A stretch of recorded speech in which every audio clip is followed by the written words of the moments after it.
The world watched in astonishment on March 1, 2025, as a routine diplomatic meeting at the White House devolved into a public spectacle of animosity.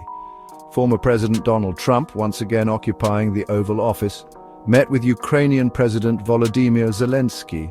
What should have been a show of unity against Russian aggression quickly spiraled into a war of words. The meeting's collapse underscored the deepening geopolitical rift between the United States and its European allies, laying bare the challenges of maintaining a united front against authoritarianism. The meeting marked the first time the two leaders had met since Trump's return to power in the 2024 US presidential election. It came at a critical juncture in the ongoing war in Ukraine, with Russia's invasion well into its third year. Zelensky, who had become a global symbol of defiance against Russian aggression, arrived in Washington seeking increased military aid and stronger security guarantees from the United States. However, the meeting took a turn for the worse, revealing stark differences in their positions on the war and its potential resolution. At the heart of the discord between Trump and Zelensky lay two contentious issues: Ukraine's rich deposits of rare earth minerals and the question of security guarantees for Ukraine in any future peace deal with Russia.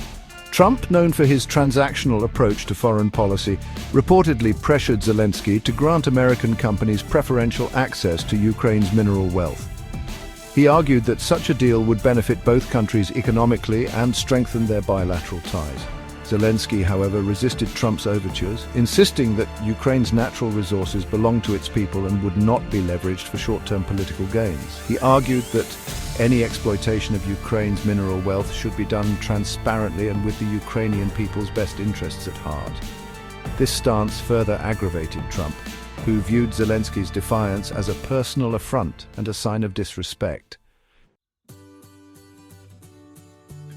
The meeting ended abruptly, without any joint statements or the customary handshake photo op.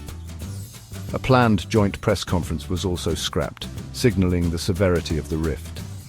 As Zelensky departed from the White House, he acknowledged the difficult situation, stating that while Ukraine valued its partnership with the United States, it would not be bullied into concessions that compromised its sovereignty and territorial integrity. He emphasized that any peace deal with Russia must include ironclad security guarantees for Ukraine, ensuring its long-term security and preventing future aggression. The international community reacted with a mix of shock and condemnation to the open discord between Trump and Zelensky.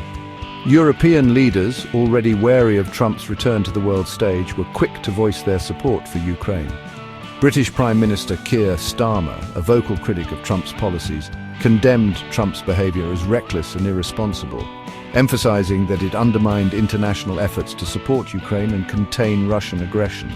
He reaffirmed the United Kingdom's unwavering commitment to Ukraine's sovereignty and territorial integrity, pledging continued military and humanitarian aid.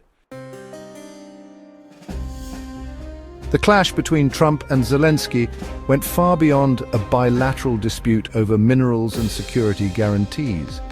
It exposed a fundamental clash of values and worldviews, highlighting the deepening ideological divide within the West. On one side stood Trump, embracing a transactional and often isolationist approach to foreign policy, prioritizing narrow national interests over collective security and the defense of democratic values.